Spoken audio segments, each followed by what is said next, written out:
everybody. Welcome back to Shannon's Lumber Industry Update. It's episode 120, and I'm going to call this a legacy of wood.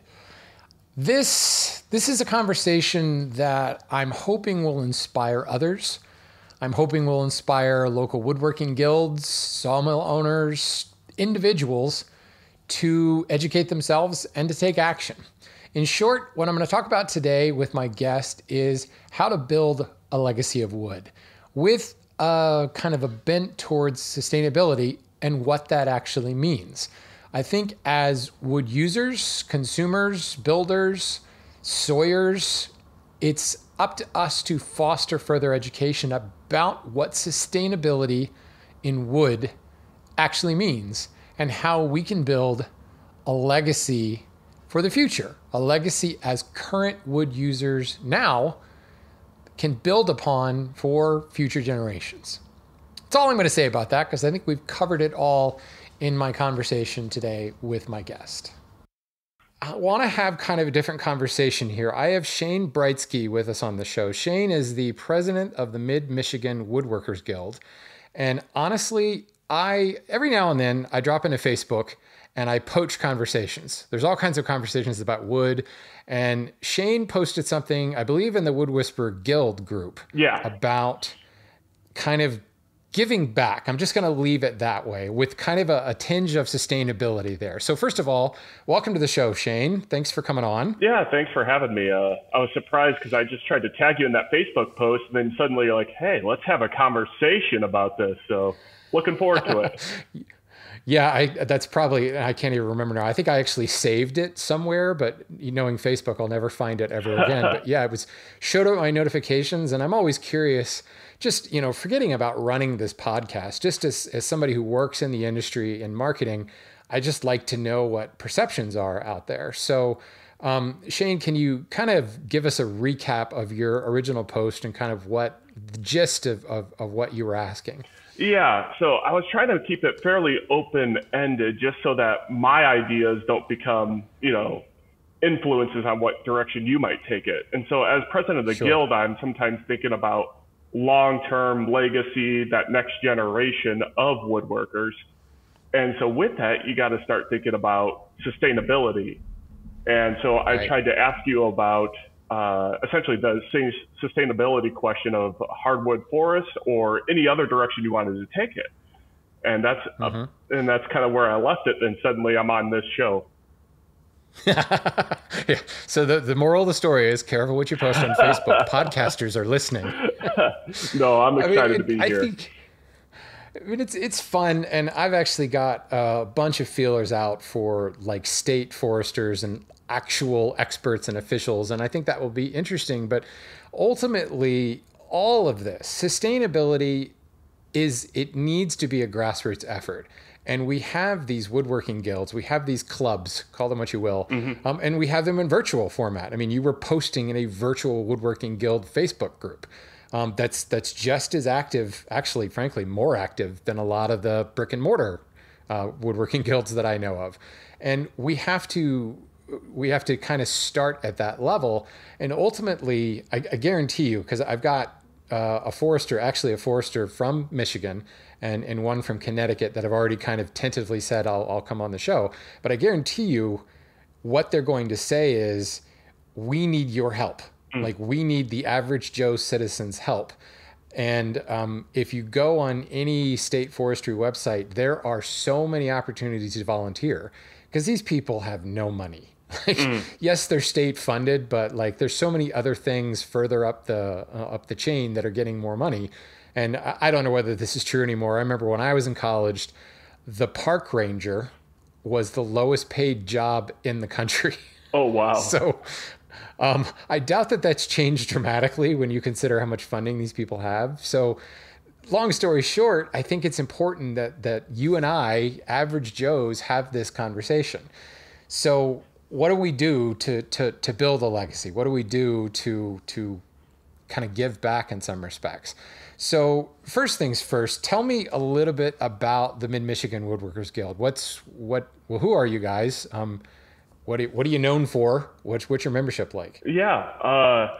We meet here in mid-Michigan, more specifically it's a kind of the capital area. So we're in the Lansing area. We meet in a small town called DeWitt, Michigan, and we meet in person every third Tuesday, and it's monthly.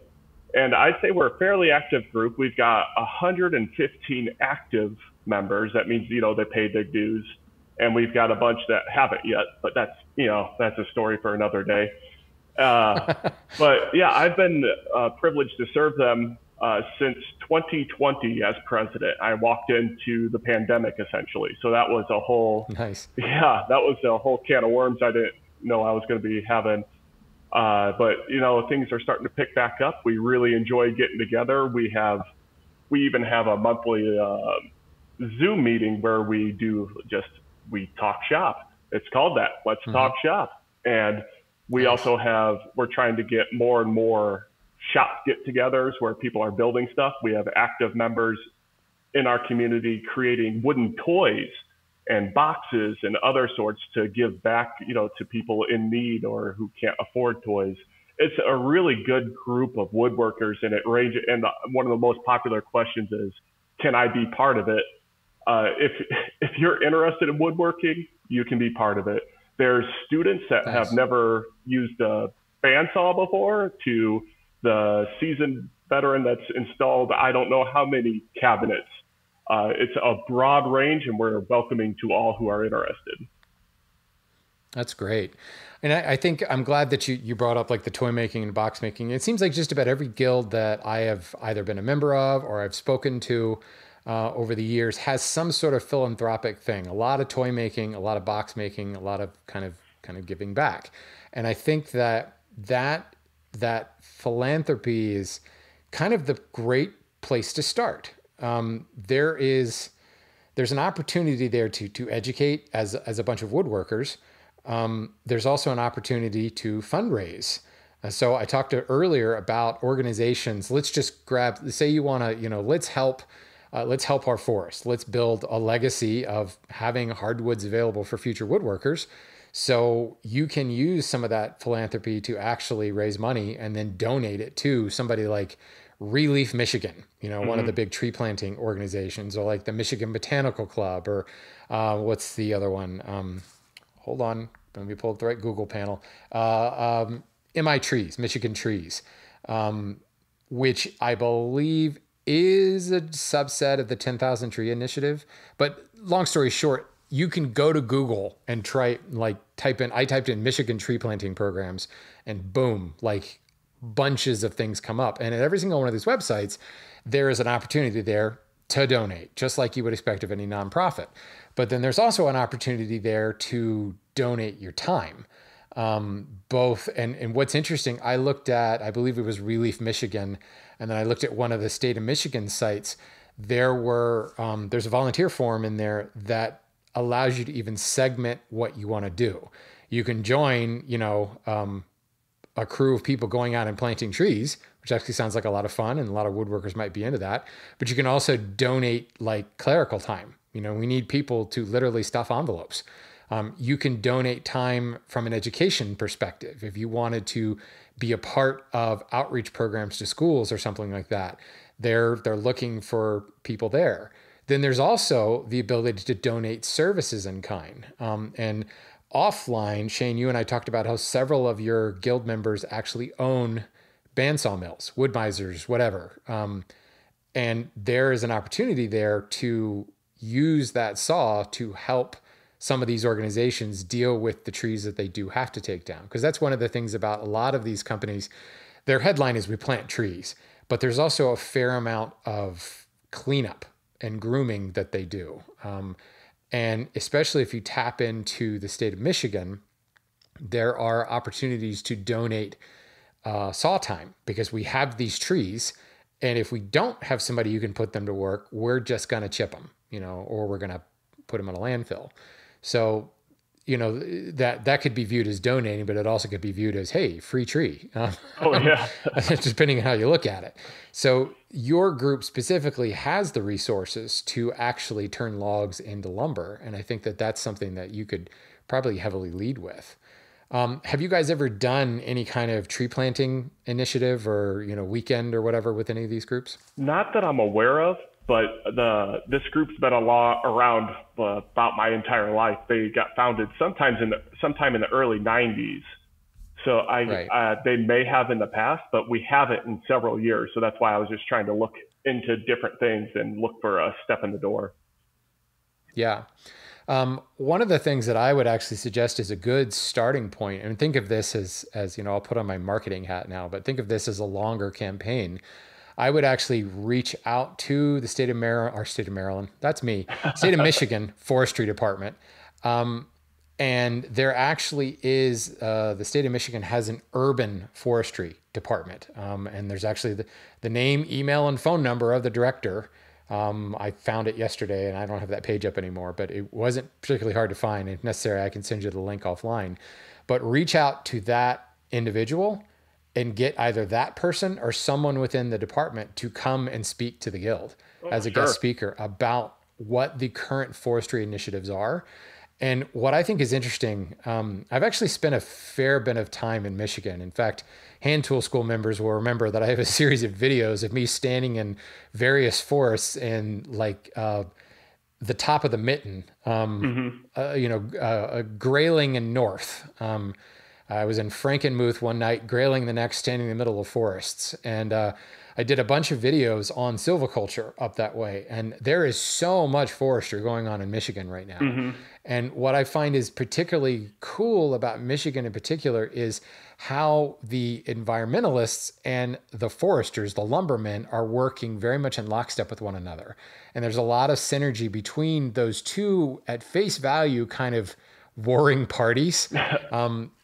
And there's been a lot of education to understand that, as woodworkers, cutting down trees is not a bad thing. Like, don't be ashamed of this. And it's funny because I'm thinking about your original Facebook post, and I think you put it as you tried to leave it open-ended, but it's also the typical social media thing. You try to be as unthreatening and unoffensive as possible because someone's going to take offense no matter what you say. When you start talking about environmental issues, people immediately, it turns into a political war.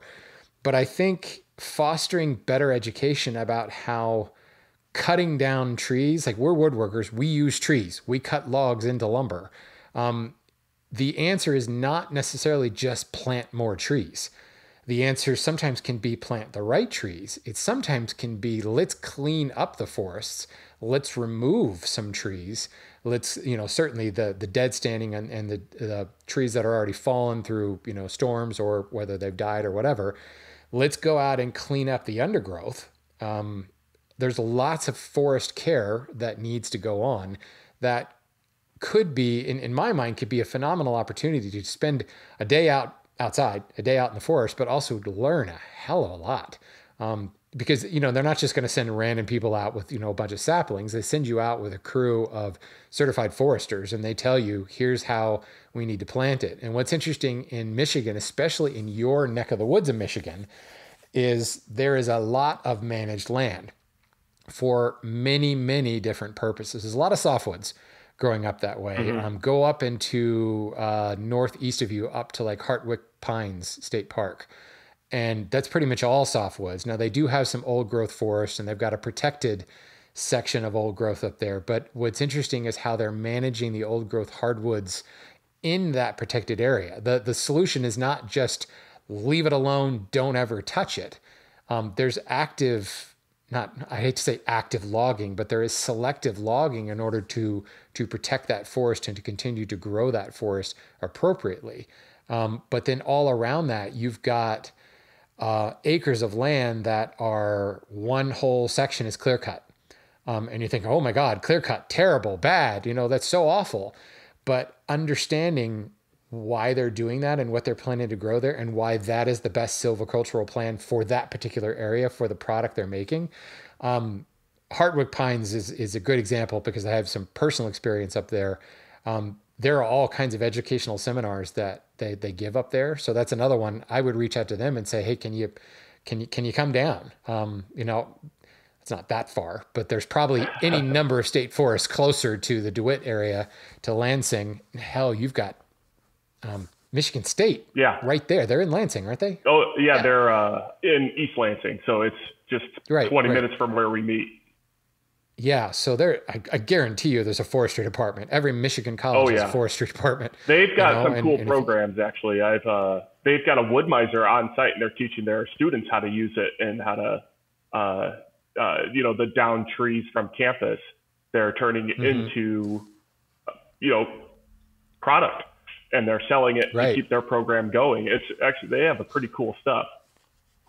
Actually, I have a contact there because listeners of this show remember I had UVA on, University of Virginia, and their sawmill, the same program they're doing. And at the time, we were talking about other universities who were doing it, and that spawned several people reaching out to me from Ann Arbor, also, MSU, and then of course the folks up at Marquette, up in the UP. Yeah. I mean, Michigan's kind of at a forefront when it comes to forestry in a lot of instances because there is an enormous commercial industry up there that's been there for centuries, and a commercial industry that recognizes that we did a very bad job 100 years ago. And it's really cool to see how they have understood that, admitted to it, and said, okay, we're done apologizing. Now we're doing it right. And the health of the forests, and this is Michigan, but, over into Wisconsin, Minnesota, that whole north central area of the United States and into Canada, massive amount of forest products coming from that area. And it wouldn't be coming from there if it wasn't managed properly. And it's really very interesting to see how it's turned around and the quality of the material that's coming out of there. I mean, some of the best maple in the country comes from the Upper Peninsula. Also a lot of bird's eye comes from the Upper Peninsula uniquely. So yeah, that would be the first step in this campaign. We want to build a legacy. We want to educate our members on what sustainability actually means, and not just from the purely environmental, like, let's leave everything alone. That's what we were kind of get out of nature's way. Yeah, you read through the subscript of what I was getting at on that post. Yeah. Well, and the important part, and for that matter, let's get a state forester, and let's get somebody from Michigan State in, or something like that. Heck, let's get somebody from Ann Arbor in at the same time and see if sparks fly in between them. Work that out. But I don't know about you, but like, do Ann Arbor, do the Wolverines and the Spartans really have that big of a rivalry, or is it just turned into that? Yeah, okay. It's so I'm an import to Michigan.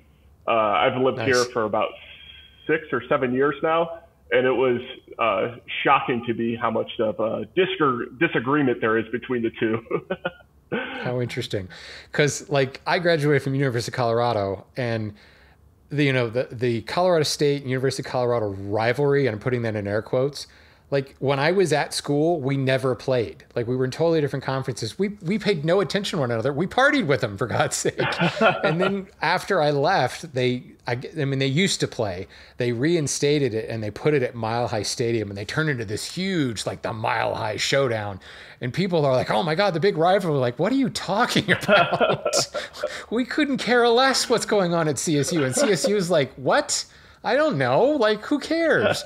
And for the longest time, it was who cares? Because CU's just going to beat CSU anyway, But I always thought that was funny. These interstate rivalries that don't actually exist. But in this case, there's definitely some, but it's not like some of the SEC rivalries, I don't think. But that's just my perception of it, because I also don't care. Right. Yeah. Well, the SEC rivalries is every other conference versus the SEC. Yeah, none of us want the SEC to win. So, yeah. Anyway, somehow we end up on the NCAA here. But I do think getting a forester in, but then seeing if you can get one of these Relief Michigan type people, people. That sounded so awful. That sounded like, oh my God. People are going to, what do you mean, you people? One of these environmentalist types, let's get them in, because I really think it's important to reach out to them and say, look, we're woodworkers. We're not wood butchers. We really want to understand how we can give back. And is it as simple as, I made this piece of furniture, let's plant a tree? Maybe it is, and I think that would be frankly, me personally, I would find that fascinating. If my local guild were to bring in a state forester, I'd be there in a second. If they were to bring in somebody from an environmental organization to actually talk about the facts, let's talk about the numbers. Because I think for me, working in the lumber industry, certainly I'm biased. I try to be as open-minded as possible about a lot of this stuff, but I still firmly believe the lumber industry cares a great deal about the health of our forests for frankly economic reasons, call it, and maybe that's people will find that to be a bad thing, but this is our product. And if we don't take care of our product, we're not going to have any more product. And this is where, the huge evil empires of Weyerhaeuser and, General Paper, the International Paper Company, these big companies that get vilified, but they have pretty phenomenal silvicultural programs within them because they recognized that we did it bad. And suddenly we were out of material and we had no near inventory. We had no long-term inventory. But I think it would be really educational and a great first step to educate just your guild, educate your people. And ideally to be able to turn that around and pay it back and, turn it into an outreach program where you can go to local fairs, craft fairs. You can go to schools and you can talk about what forestry means and what it means to take care of the forest. And I think really start to share some of the amazing numbers coming out of the state of Michigan Forestry Department about the health of the forest today as compared to 50 years ago, because they're amazing. Like the number of trees and the size of the inventory, and unfortunately that's the only way to put it. It sounds kind of crass, but the available trees is so much higher today. I don't have the numbers in front of me, but it's hundreds of a percent better today than it was 50 years ago. Oh, wow. 100 years ago, those numbers have got to be astronomical because what they've done is understood the product. What does the world, but the nation more importantly, what does the lumber industry need from the state of Michigan, from our forests? What do they historically need from us? And what are we providing today? And how do we grow a better product? How do we grow a faster turnaround? How do we grow a healthier forest? And I spoke about this with the Completely Arbitrary guys, some episode ago, about the synergy between the forest guys, the guys cutting down the trees, the actual lumberjacks, the foresters who are responsible for growing the trees, and the animal people, the ornithologists, the entomologists, all the people concerned about the fauna in the forest. And the jack pine warbler specifically was nearly extinct up at Heartwood Pines in that area.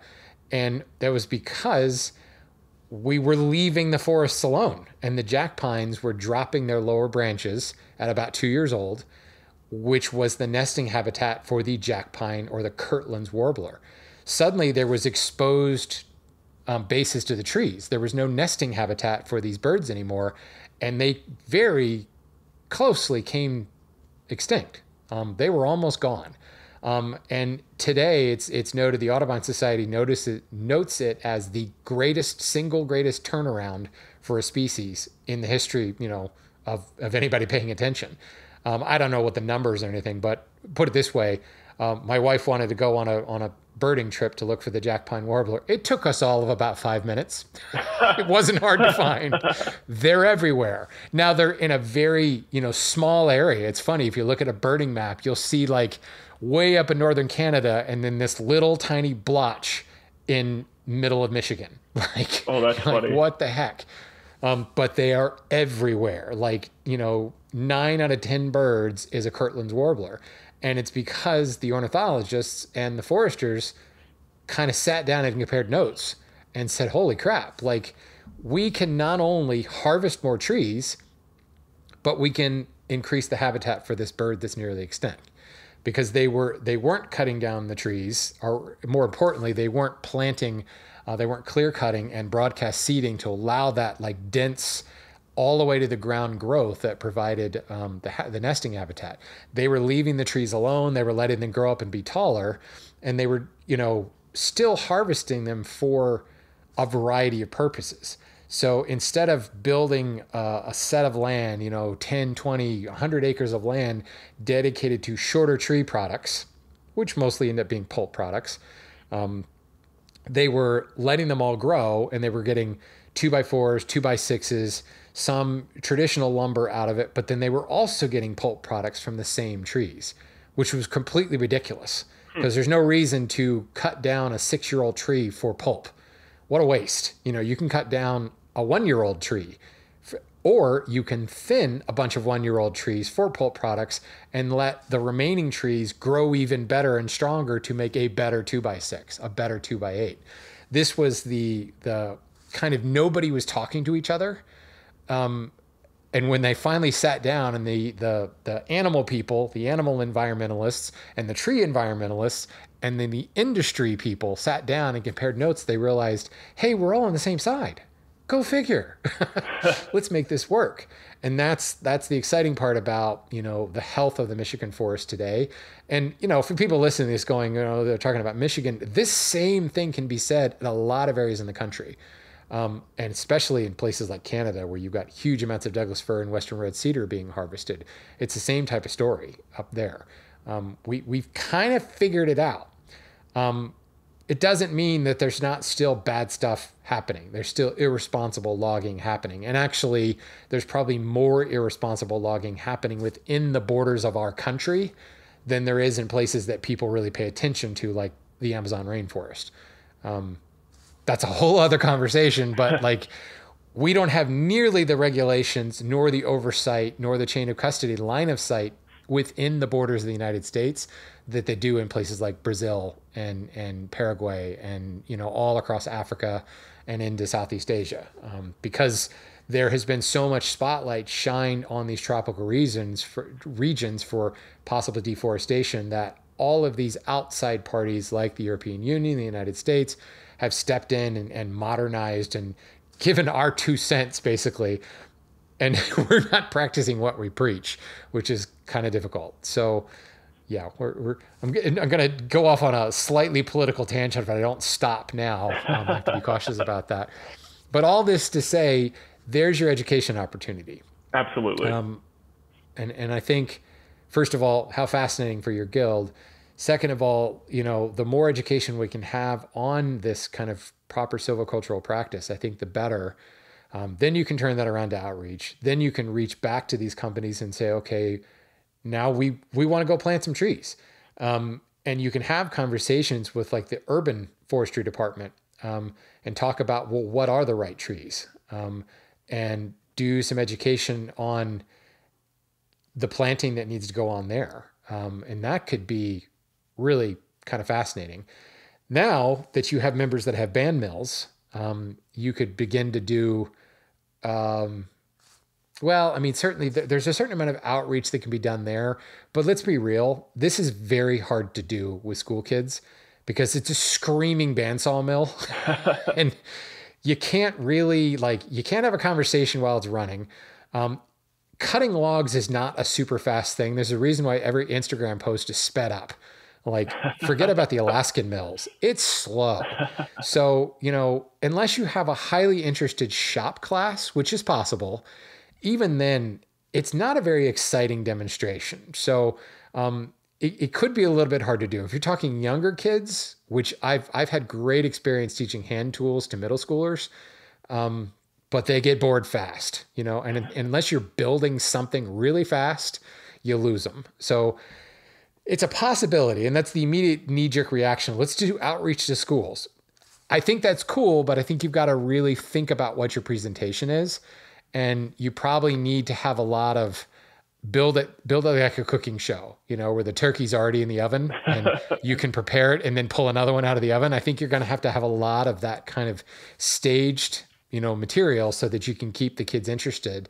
But being able to show that life cycle of how, how a tree is grown, how it's harvested, and what it's turned into. Here can be a trade education on actual woodworking and how it's a circular thing, and if as a woodworker, you're aware where your trees are coming from, and you as a woodworker are participating in tree planting and putting stuff back when it's being taken down, or being very cautious about what's being taken down. I'm not just going to go out and grab a random tree. I find a tree that I like because I want to build, a chair. And you find that tree, but then you look around and you say, okay, well, are there any other seed trees around this? What's going to happen if I poke a hole in the canopy when I take this tree out? That could be a good thing. It could be a bad thing. And that type of knowledge, which could come from booking these forester people to come in to talk to your guild, could then be turned around. And if necessary, what could be really cool is like you could then take the kids like out into the forest. If they did this as a field trip, or they came to a band mill, and then you could actually walk into the forest and actually show them. I do have some experience with this. That's a lot of fun because, of course, they're like, we're outside, we get to go into the woods. They love it. But being able to like point to a tree and say, first of all, this is a white ash tree. Second of all, if I cut this tree down, what's going to happen? And get the kids talking about like, well, there's going to be a big empty spot there. Well, is there going to be more sunlight? And they look up into the canopy and they can see how big the canopy of that ash tree is. And they can start to see, yeah, there's going to be a lot more sunlight. Well, what do you think is going to happen with that more sunlight? Well, more things will grow. Well, what specifically? And you start to have that kind of guided conversation. It's actually a lot of fun. And if you could tell by the cadence of my voice here, it is a lot of fun. It's really exciting to have these conversations. I've been very fortunate that my wife is a teacher and I'm kind of hooked into the education system already, that I've been able to do this a lot. I did this a lot when I was volunteering at a living history museum nearby as well. It's really cool because the kids walk away, and what I found really exciting was the chaperones were like, I didn't know any of this stuff. This is really cool. I'm going to go home and tell my kids this stuff. So it can be a really, really cool thing, and a great way to kind of, to quote you, to build a legacy of understanding, and certainly build some future woodworkers. Yeah, absolutely. How am I doing here? Am I kind of hitting the mark of kind of what you were thinking? Oh, yeah, sure. I was just looking for any and all ideas, and these are all fantastic. It's one of those things, it's almost as if, even if you just pick one, it's not like you're picking the wrong pony, you're making a difference. And that's why I like the idea of thinking of it in terms of a campaign. Yeah. This is a multi-step thing. Everything is going to build on one another. So I think, and a lot of this is education. It's going to be educating the guild, but it's going to be helping to educate others. Let's talk some tangible stuff. Certainly planting trees. And by the way, folks, those of you who are using Google Chrome as a browser, I highly recommend, there's a little like beaker in the upper right corner of your browser. It's the lab icon, search lab icon. I highly recommend just clicking into that and activating Google's new generative AI search tool. This is something, sorry, I'm going to guff on a digital marketing thing. As somebody who does search engine optimization as my day job, it's all the rage. All anybody can talk about is what generative AI or search generative experience is what Google is calling it. The only reason I say that is it's like having chatbot or like chat GPT in your browser. So for instance, I went in and I typed Michigan tree planting program, and right now it's all in beta. So Google gives you a little button that says, click this to see a generative experience. And the little chat GPT thing, like the amount of information it's giving me in mid-Michigan. This is just for you, Shane. Mid-Michigan, here are the local chapters that you can call. It's given me Relief Michigan, the Michigan Botanical Club, MI Trees, the 10,000 Trees Initiative in Ann Arbor, the Urban and Community Forestry Program with the State of Michigan Forestry Department, and then a program in Royal Oak, Michigan that offers free easement tree planting in front of homes, the Michigan Forestry Assistance Program, FAP, which provides technical assistance to private landowners so they can bring people out to assess your forest. And there are there are departments in the state of Michigan that offer grants for education, that offer grants for tree planting. So if your guild decides we want to plant some trees, you can contact the state of Michigan. They will give you money to go buy the trees to then go plant. So certainly there's some fundraising that can be done, but there's also several programs. And this all just came out of the generative search. Granted, without that turned on, you're still going to get some of these results, but they're going to be mixed in with, you're going to have to dig a little bit further. So there's your little pro tip for the day. Enable the SGE plugin on Google Chrome and you'll get cool things. But like at the bottom of this, there you can continue a conversation to say, like, what month do you plant trees in Michigan? You can click through to that and figure out, okay, well, we don't want to plan this for the dead of summer. Really, we want to be planting this like in the colder months. So that might immediately disqualify some of your guild members, or like, I am not going out in the middle of January into some forest and planting trees. Oh, like but then again, in Michigan, we got a broad range for those cold months, though. So that's true, yeah. And I'm told that Michiganders are a little bit hardier stock, so maybe they're like, yeah, bring it, let's go.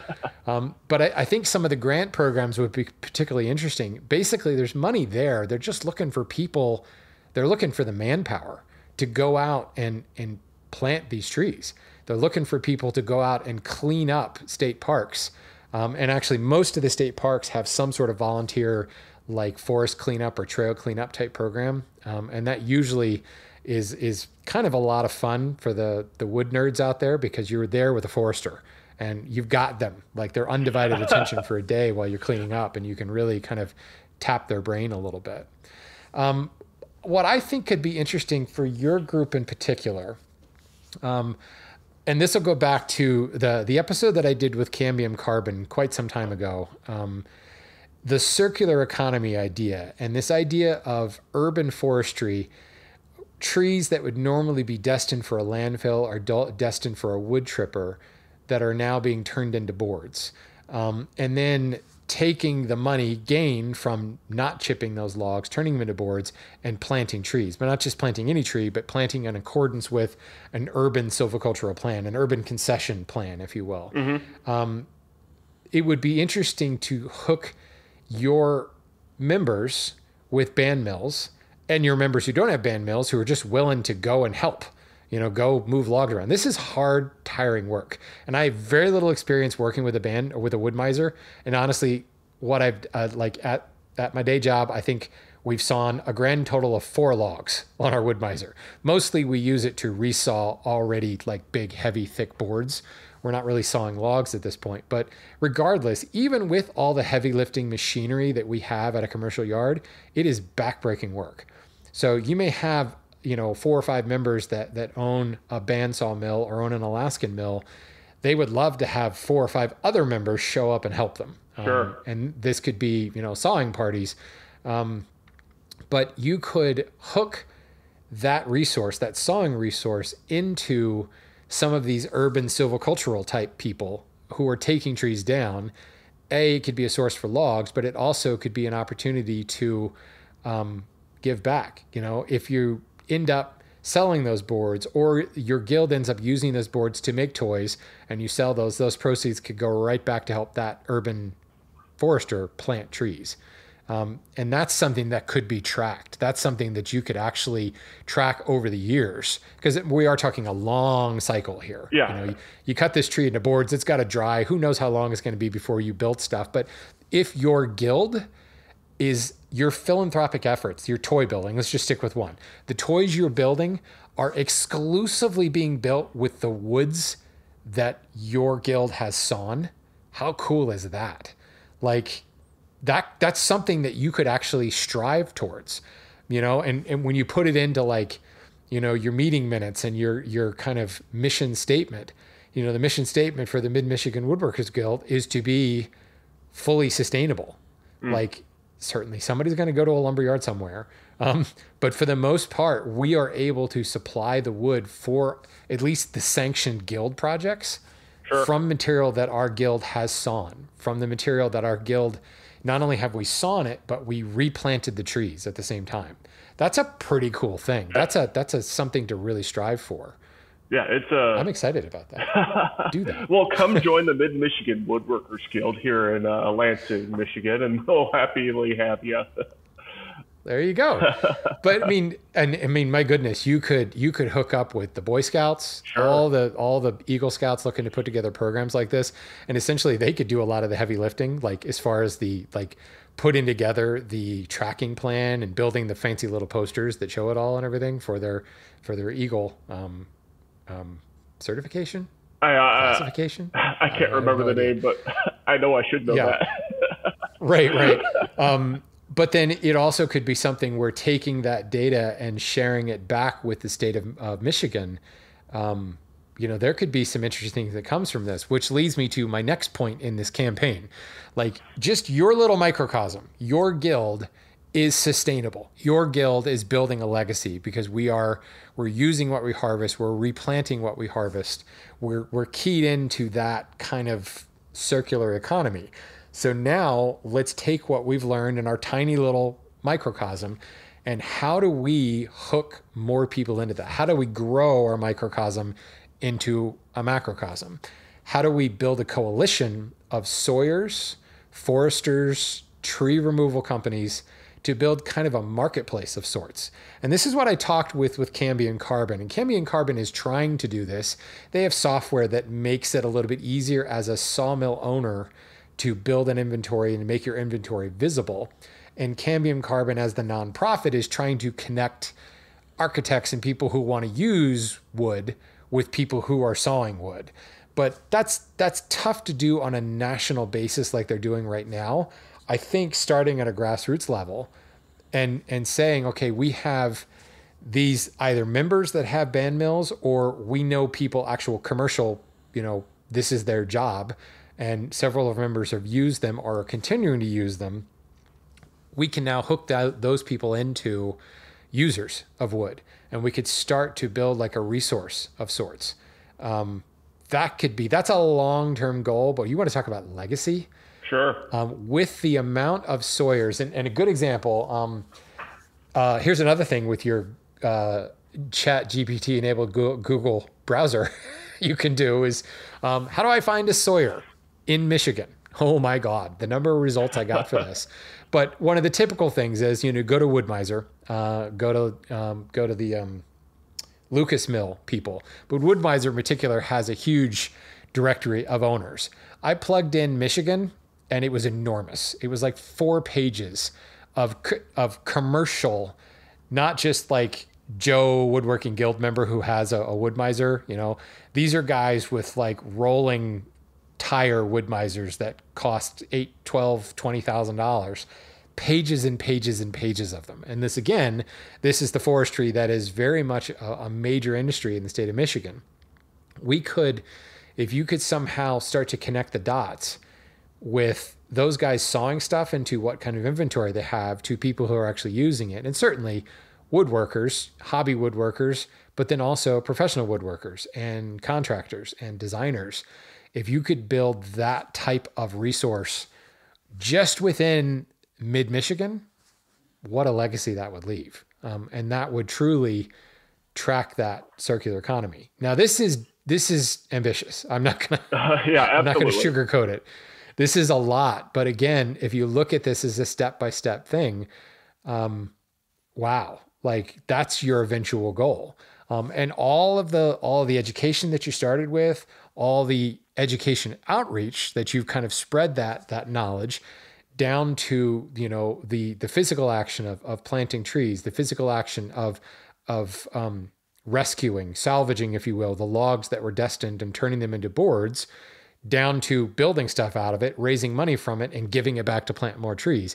All of that is a cumulative effect that you're going to pick up contacts along the way. You're going to meet people at the state level. You're going to meet people in education. You're going to meet people who own sawmills, meet people within tree planting organizations. You're going to start to be able to connect that dot to build this type of organization. And what ends up happening is it might actually just get handed over to somebody else. There's probably a nonprofit that's out there already that's already thinking the same thing. Sure. And what you end up doing is help jumpstart it and kind of give them some grassroots intel, if you will. So that's my campaign. That's what I would think, knowing that this is probably a decade-long process to do it right. So, what are we signing up for? But, you want to talk about kind of an adrenaline shot to your guild. Here's where we're going to start, and here's how we're going to attract new members going forward. I think that would be something really cool, especially when you start talking to kids about, getting into woodworking and join the guild. Here's kind of our overall arching mission. Here's what we're trying to do. That's really powerful. That's really cool. Yeah, absolutely. No, I really appreciate all your thoughts. Sometimes I get caught up in the minutia of, the day to day for the guild, or the month to month, if you want to put it that way. So it's really nice to get an outside perspective. I really appreciate this. Well, I think the good news is as the president of the guild, all you have to do is just get people excited about it. You don't actually, this is a committee member. Like, someone else does this. You just have to bring it up at the meetings and say, okay, where are we on this? Okay, Joe, take it over. See, that's the good part about being the president in that respect. But yeah, I mean, ultimately you need to gauge the interest. If people are really excited about it, I think they're going to start to take charge. And I think just getting some of these events planned where, it can just be fun. I mean, like you talked about with Zoom meetings or getting together in people's shops, that's just fun. You're getting around and doing some woodworking, and it's camaraderie, and woodworking is often a very solitary pursuit. So getting us physically together and talking shop and building stuff, or just talking shop and planting trees, getting outside and that could be a real community building effort that could get people pretty excited about it. And I think the snowball effect will happen from there. There's other things that you can look at. I certainly think setting up kind of educational sessions with local forest organizations. And again, I keep mentioning Hartwick Pines because I've been there and I know that they have a lot there, but just look at, here we go. We're digging into DeWitt, Michigan on the map, and we're looking for green areas. And we've got, where is it? Rose something State Forest. I just found it on the map and now I lost it. There's a bunch of different parks and state forests and nature preserves all within the ground. I mean, I know your guild happens to meet in DeWitt, so we're picking on just this particular municipality. If you click through to these, there is a department that manages these nature preserves just within the city limits of DeWitt. So if you want to get real grassroots and start with just right there, the Paget Park Natural Area, it's a DeWitt charter zone. There's also a dog park there. Good to know. I can't find it now. There is something Rose something State Forest that I missed. It was up somewhere else. But anyway, it could get daunting, in other words, very, very quickly. So you could start really local, and start to say, how could who's in charge of these particular, nature areas, these particular open space?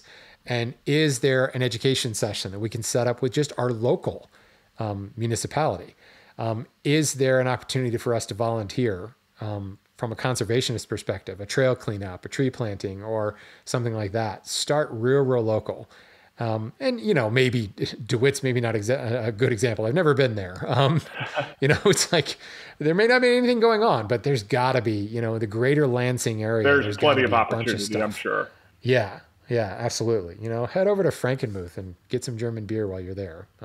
That I can speak to. So yeah, I think that it could get daunting really quickly. And the minute it starts to get daunting, pull your lens in, zoom in a little bit more, and look at just your local area. What resources do your local guild have? And how can you utilize those for the greatest impact? And I think the greatest impact will be hyper local. If you look at the state of Michigan, you'll think, oh man, this is a drop in the bucket. But what can we do in and around the greater Lansing area to the point where, maybe one day when you have one of your summertime meetings and it's nice weather outside, you meet underneath the tree that you guys planted 20 years ago. Like, how cool is that? Now we're talking legacy at that point. And 40 years from now, you'll meet around that tree and you'll cut it down and plant another one on top of it. Let's be real. Eventually that tree is probably going to need to come down. So and enjoy every step of that process. Right? you know, and then you've got the photographs that show here's when the guild met in May of, 2030 under this tree. And, that type of thing, that's the legacy that we're talking about. And even if that legacy never extends beyond the greater Lansing area, who cares? Exactly. That's such a cool story to tell. And I think so much more impactful because you can literally point to the trees that you planted. You can take shade under that tree that you planted. You can look at this box that you built and say it came from a tree that was growing on the corner of First and, Park. And that's the cool stuff, I think. And eventually another guild will catch on. One of the guys in the UP guild is going to do this, and they're going to start doing their own thing because they saw, hey, look what the Mid-Michigan guild did. And somebody in Detroit's going to try something. I don't know. Are there trees? There are trees in Detroit, right? Oh yeah. There's a lot of, you can find a sawmill anywhere. There's some there too. All the Detroit people are going to write in. How dare you? Hey man, I live close enough to Baltimore. There are no trees in Baltimore. So okay. Speaking from personal experience, they're tiny little trees. They need to be more trees. But yeah, I think, there's the takeaway from this is the minute it gets daunting, zoom in and focus local as much as possible. And I think not only will that make it less daunting, I think it will make it more rewarding for you in the long run. Absolutely. And I'm going to just take this as an opportunity. If there happens to be one of your, listeners that lives near me, reach out to us. Yeah. Go to our webpage at mmwg.org. And that goes for people who might be interested in our guild as well, or if someone has an idea that they want to run with. So that'd be great. Yeah.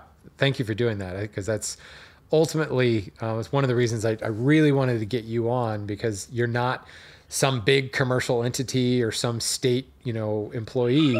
No, I'm just another woodworker. Like there you go. Even better. And this is where I think it starts. And this is where I not struggle, but I get frustrated because I live in both worlds. I am a weekend warrior woodworker. I am a hobbyist, but I also happen to work for the oldest lumber company in the country. So it's like, on one side of the coin, you're thinking globally or at least nationally. And on the other side of the coin is like, how do I, make a difference as a guy with a, single car garage shop? And frankly, when that happens, when you start thinking in terms of me, an individual, that's the exciting part. Mm-hmm. Definitely, folks. And you know what? Let's extend this out. If there are other guilds out there that are thinking about doing this and have questions, write in. I'd love to hear. And if there are guilds out there who have done this, Shane wants your advice. Absolutely. So call in, write in, send me an email, lumberupdate@gmail.com, or post something on Facebook and tag me. That worked for Shane. And if you have success, be warned, I'm probably going to ask you to come on the show, and we're going to share what you've done, because this is how it's going to start. This is how we're going to change the industry. And this is what I've been harping on about for 2-3 years now, is this is the future of the lumber industry. And it's not enormous sawmills that can be seen from space. They're not going to go away. They're still going to be there, but it's the guy with the wood miser, the guy with the Alaskan mill that's repurposing a tree that was taken down and turning it into lumber and going back to that kind of village sawmill type thing. That, I think, is where we're going. And that's what designers and architects are excited about. I talk to them daily.